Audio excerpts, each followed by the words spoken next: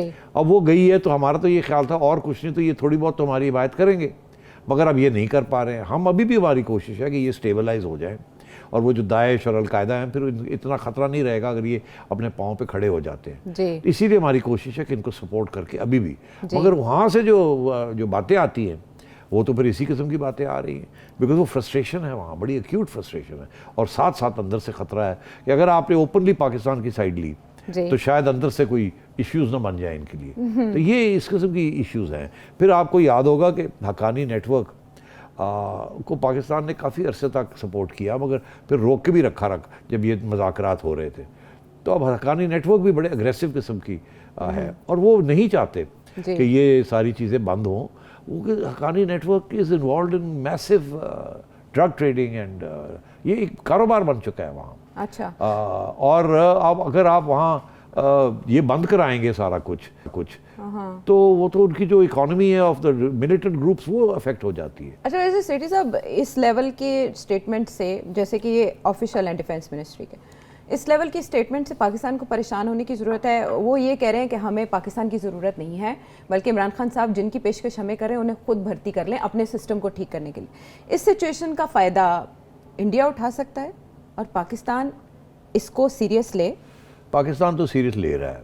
अच्छा। अभी आप देखें ना, मोईद यूसुफ साहब जो आपके NSA हैं, वो उनका प्रोग्राम था अफगानिस्तान जाने का। अब वो क्यों जा रहे थे, छोड़िए उस बात को, ज़ाहिर है मरम पट्टी करने जा रहे थे, कुछ बातें करने जा रहे थे, समझाने जा रहे थे, सीखने जा रहे थे। अच्छा, पहले फैज़ हमीद साहब जाते थे, अब ये मोईद यूसुफ ज़ाहिर है नहीं, हाँ अब हो सकता है DG ISI भी जाएँ, साथ जाएँ। अच्छा, हो सकता है, चाहे जाना भी पड़े, मगर मेरा ख्याल है उस तरीके से नहीं जाएंगे ये।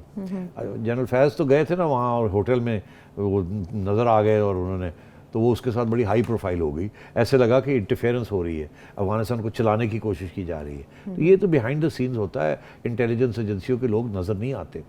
अगर किसी ने जाना होता तो वो फॉरेन मिनिस्टर जाता है, अब NSA भी जा सकते हैं, मगर DG ISI नहीं जाते, बिकॉज वो तो पहले ही इल्ज़ाम आपके लग रहा है कि आपकी एजेंसियाँ जो हैं वो अमेरिका कहता है आपने गड़बड़ की है, अब तालिबान कहने लगे हैं कि आपने हमारे साथ भी हाथ कर दिया है। तो इस किस्म की बातें हो रही हैं। तो अब मोईद यूसुफ साहब नहीं गए, कहते हैं जी मौसम की वजह से, जी मौसम खराब है, मौसम खराब हो गया, कोविड हो जाता लोगों को, वो मिलते नहीं हैं, स्नोफॉल हो भी रही है, कुछ मौसम में खराबी है भी। अच्छा, अब कौन से मौसम में अब इसकी तो इसलिए मेरा ख्याल है कि इश्यूज तो हैं, और मेरा ख्याल है शाह महमूद कुरैशी साहब ने तस्लीम भी किया है कि हमारे इश्यूज चल रहे हैं अफगानिस्तान की हुकूमत के जी। साथ, और मेरा ख्याल है ये उस वक्त तक चलेंगे जब तक अफगानिस्तान की हुकूमत की रिकग्निशन नहीं होगी। वो कहते हैं पाकिस्तान को रिकग्नाइज करो, अब पाकिस्तान रिकग्नाइज नहीं कर सकता, बिकॉज वो कहता है, पाकिस्तान कहता है कि अमेरिका के साथ मिलके, सबके साथ मिलके करेंगे, रूस, चाइना, अमेरिका। जी। एक ने कर दिया और बाकी ने ना किया तो फिर हम कहाँ जाएंगे। तो पिछला एक्सपीरियंस भी तो है, सिर्फ तीन मुल्कों ने रिकग्नाइज किया था, सऊदी अरेबिया, यूएई और पाकिस्तान ने, बाकी दुनिया ने तालिबान रजीम को रिकग्नाइज ही नहीं किया था 1997 में। तो इसलिए तो उनको भी गुस्सा है इस बात का कि भाई अगर आपने हम सपोर्ट किया, हम आए हैं यहाँ, तो अब हमें रिकग्नाइज करो, हेल्प अस। वो अब पाकिस्तान कहाँ से हेल्प करे, उनकी अपनी लाइन पिटी हुई है। वो तो जो बाइडन तो है, वो तो फ़ोन पे बात नहीं करता आपके इमरान खान साहब एंड सो ऑन, तो वो कैसे रिकग्नाइज करें। और अमेरिका तैयार नहीं है उनके पैसे वापस करने के लिए, ना रिकग्नाइज करने के लिए। तो इस किस्म के प्रॉब्लम्स चल रहे हैं और ये सीरियस है। इसीलिए वो अब लेट्स डिस्कस दैट, वो शेख रशीद साहब ने जो बात कही है कि अब जो टेररिज्म है जी, वो टीटीपी की इस्लामाबाद में, जी, और वो जिम्मेदारी कबूल की। असल में जो इस्लामाबाद में अटैक हुआ उसकी जिम्मेदारी टीटीपी ने कबूल की है। तो बस फिर अब आप देख लें कि इस्लामाबाद में टेररिज्म आ गई है और शेख रशीद साहब कि ये वाकयात बढ़ सकते हैं, कि ये वाकयात बढ़ सकते जी। हैं और वहाँ सिक्योरिटी लोगों को अटैक किया जा रहा जी। है। ये टीटीपी का नया एक पॉलिसी है। पहले वो बच्चों के स्कूलों को, ख़वातीन को, इस किस्म की चीज़ें अटैक करते थे। अब टीटीपी ने ये फैसला किया है कि हम पुलिस और सिक्योरिटी के लोगों को अटैक करेंगे। जी, जी। और वही वो कर रहे हैं। और ऑब्वियसली चाइनीज़ जो चाइनीज़ जहाँ प्रोजेक्ट्स हैं उनको रोकने की कोशिश कर रहे हैं। It become a very serious matter. Chinese are very upset.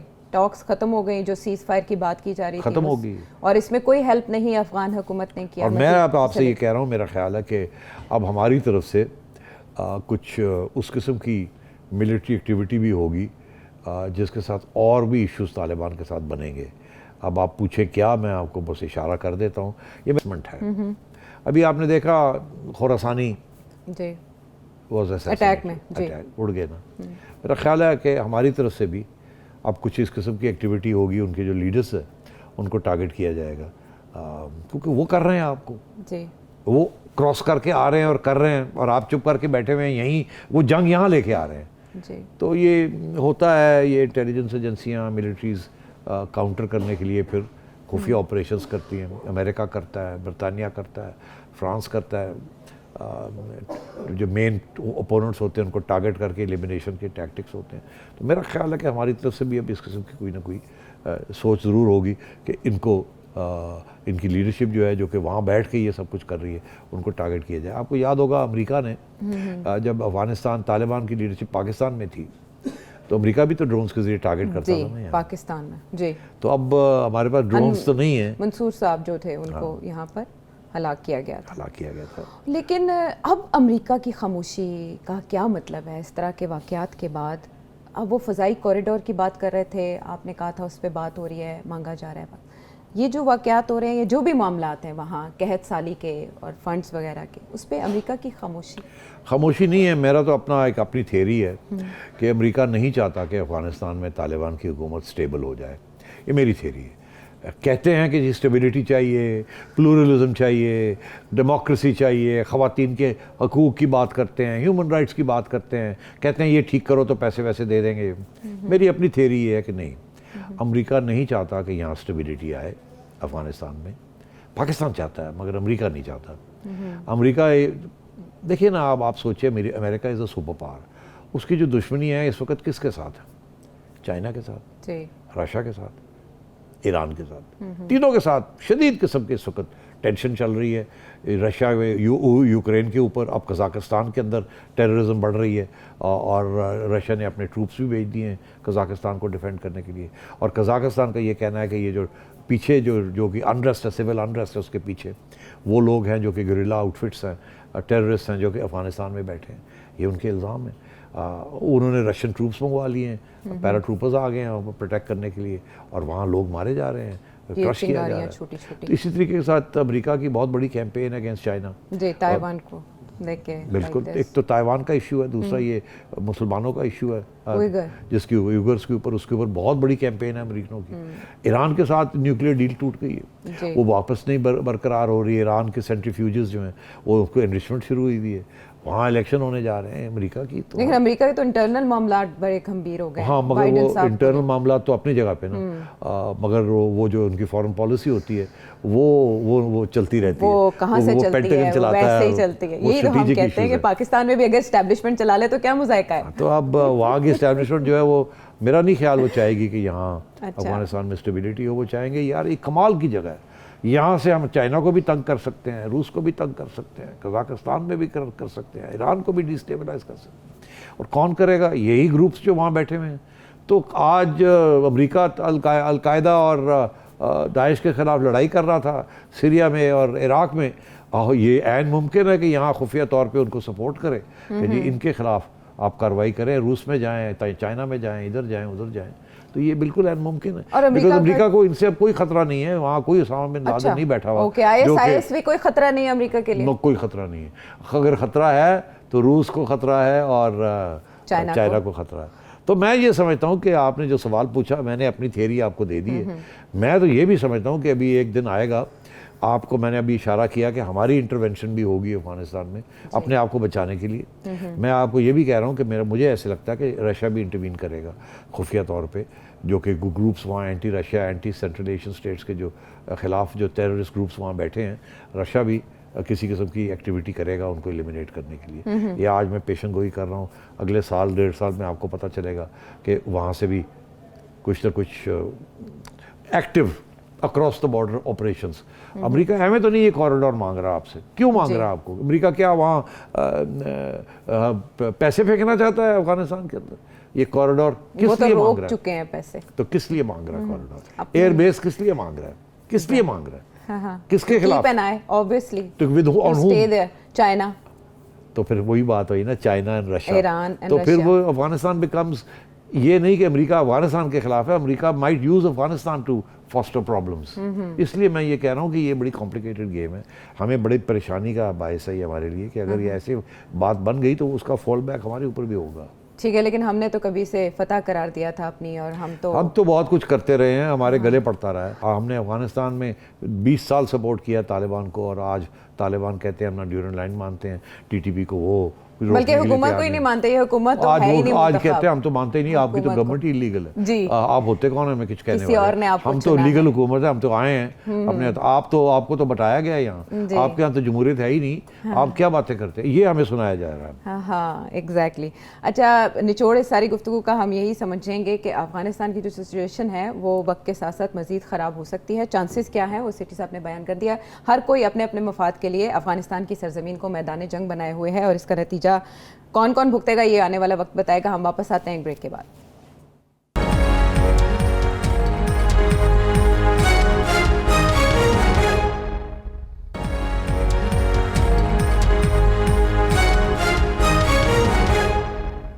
Welcome back to the show. एक बड़ा अहम केस है जिसकी पाकिस्तानी मीडिया में इतनी बाज़गश्त नहीं है, लेकिन वर्ल्ड वाइड वो डिस्कस हो रहा है। ये एक ब्लॉगर हैं अहमद वकास गुराया, वो जो हॉलैंड के रहायशी हैं।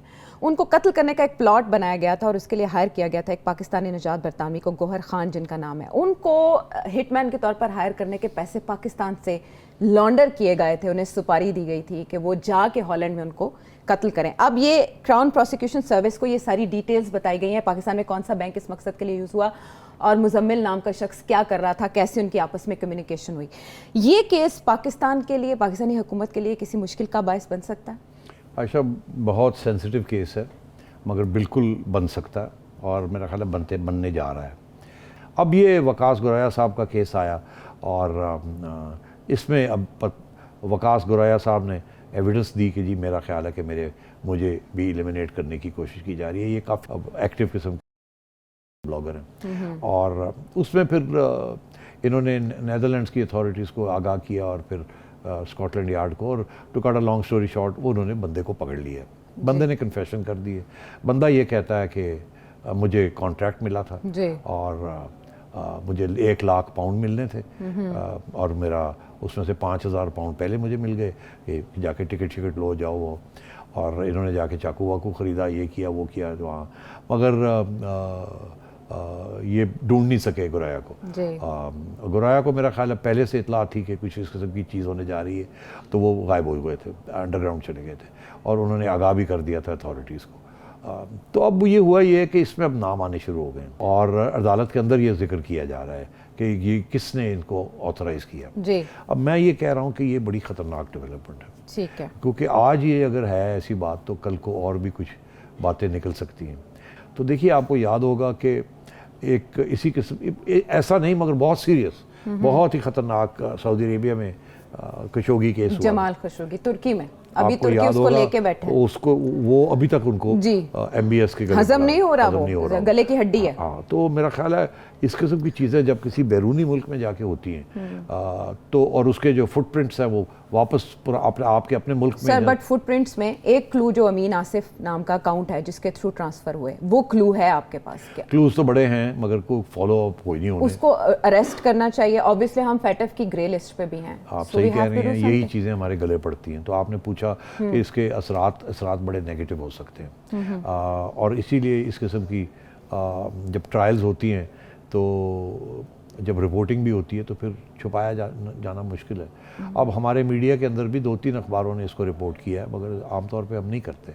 तो मुझे भी बड़ा फिक्र है इस चीज़ का कि अगर ये चीज़ें डेवलप हुई तो फिर कैसे नहीं रिपोर्टिंग होगी। रिपोर्टिंग तो होगी और अगर रिपोर्टिंग होगी तो बदनामी होगी तो टारगेटिंग होगी। तो this is not good, this is not good. इसके पाकिस्तान का नुकसान है इसमें। ठीक है, लेकिन पाकिस्तान को किसी कार्रवाई के लिए कहा जा सकता है बरतानवी हुकाम की जानिब से कि आप इस शख्स को ट्रेस करें और हमारे हवाले करें? हाँ, कहा जा सकता है मगर मेरा ख्याल है वहाँ इतनी एविडेंस उनके पास ऑलरेडी है, उसने खुद ही कन्फेस कर दिया है। हाँ। वो तो ये कहता है कि हाँ मुझे कहा गया था, बट मेरी इंटेंशन नहीं मेरी थी। अब वो ये मुझे अपनी- पैसे चाहिए थे, मेरे हाँ। 6 बच्चे हैं, मैंने उनको हाँ, पाला। तो अब अपनी ये बीवी है को कि खुश रखना है। अगर तो अदालत इनकी बात मान लेती है तो सज़ा कम होगी, अगर अदालत बात नहीं मानती तो सज़ा ज़्यादा हो लेकिन जाएगी। खुरे तक पहुंचने की कोशिश कर सकती है। वो नहीं करने की कोशिश होगी। ओके। मेरा ख्याल है वहीं छोड़ देंगे ठीक कि है। जी ठीक है वह मान गया है। देखते हैं कि केस में आगे क्या चल के क्या बनता है। बहरहाल सवाल शामिल कर लेते हैं और सेठी साहब से उनके जवाब जल्दी में ले लेंगे, वक्त मुख्तसर है। अस्सलाम वालेकुम, मेरा नाम अहमद है। सेठी साहब, मेरा सवाल ये है कि एक तरफ तो भारत की तरफ से S-400 को लेकर बहुत से जोशो फरोश हैं और कहा जा रहा है कि ये इंडिया को खित्ते में बढ़तरी दिलवा देगा। सवाल ये है कि पाकिस्तान को इसका कैसा नुकसान हो सकता है। दूसरा, सियाचिन को ये डीमिलिटराइज करने की भी बातें हो रही हैं, ये बात भी इंडिया की तरफ से आई है, क्या ये मुमकिन है? ये बहुत अहम सवाल है। दोनों बातें हो रही हैं। S-400 जी। एक नया डिफेंस सिस्टम है which is very aggressive. America उसके सख्त खिलाफ है बिकॉज अमेरिका के F-16 भी उससे नहीं बच सकते। और इस वक्त टर्की उसको ख़रीद रहा है, ईरान उसको ख़रीद रहा है और इंडिया ने ऑर्डर्स प्लेस कर दी। It is the most advanced system, missile system है। अगर ये इंडिया ने एक्वायर कर लिया जी, तो फिर ये होगा कि आपके पास ना पैसे हैं ना आपको कोई देगा। आपकी जो सारी एयरफोर्स है जी, और वो अंडर थ्रेट आ जाएगी। बालाकोट में क्या हुआ था, वो आए जब सर्जिकल स्ट्राइक, उन्होंने सर्जिकल स्ट्राइक की, जी। वो स्ट्राइक हुई या नहीं हुई वो आए, वो अलग कहानी है। मगर उसके बाद जब चले गए तो फिर उन्होंने जहाज़ को आपने चेस किया, आप भी उधर चले गए, आपने भी जाके ठाठू की, उनके 1-2 जहाज़ गिरा लिए। अभिनंदन पकड़ लिया जिसको बाद में उन्होंने वीर चक्र अवार्ड दे दिया। अब ये होगा कि अगर ऐसी सूरत हाल इंडिया करता है कुछ अग्रेशन करता है और आप काउंटर करने की कोशिश करते हैं बाय एयर, आपके जो जहाज़ हैं नो मैटर हाउ सोफिस्टिकेटेड, वो जो है they will face danger from the S-400 missile system. वो नॉकआउट कर देंगे इनको। वो एक बहुत बड़ी गेम चेंजर है। आपकी जो डिफेंसिव कैपेबिलिटी है वो डिफेंसिव कैपेबिलिटी अपनी जगह है, मगर जब डिफेंसिव ऑफेंस होता है उसको वो नॉकआउट कर देगी।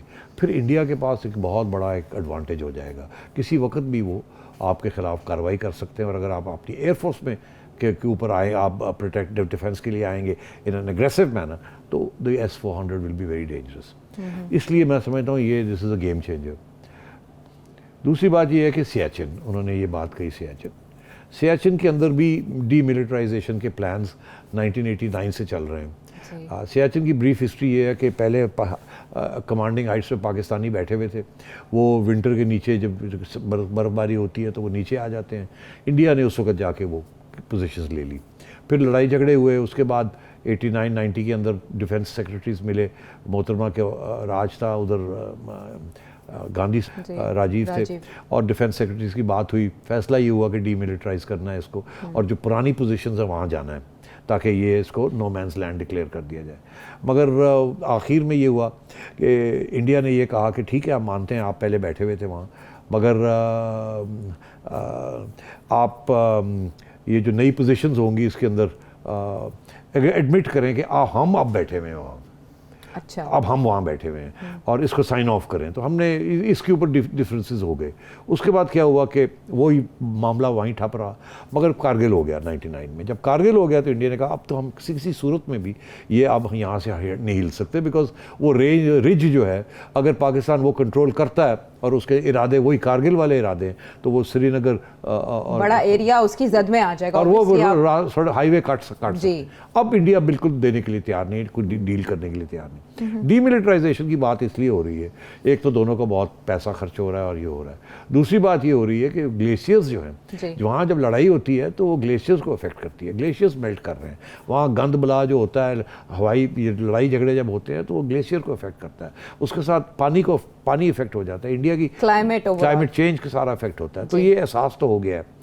वहाँ से एक प्रपोजल ये थी कि डीमिलिटराइज कर देते हैं हम, अगेन आप भी जाएं हम भी जाते हैं, मगर वो जो हमारी पोजीशन है वो अब मानेंगे आपके, वो हमारी है। और शायद डीमिलिटराइजेशन के अंदर ये होगा कि आप मेहरबानी करके जाएं, हम मिनिमल यहाँ रखेंगे। वो अब इश्यूज जो हैं वो इंडिया उसको इस तरीके से इसको पक्का करना चाह रहा है। गेम चेंजर क्या हो सकता है, सेठी साहब ने ये एक्सप्लेन किया। आप सेठी साहब से कुछ और जानना चाहें तो वीडियो मैसेज के जरिए अपना पैगाम भेजिए और फीडबैक भी हम तक पहुँचाइए। अगले प्रोग्राम तक के लिए आपसे इजाज़त चाहेंगे। अल्लाह ने के बाद।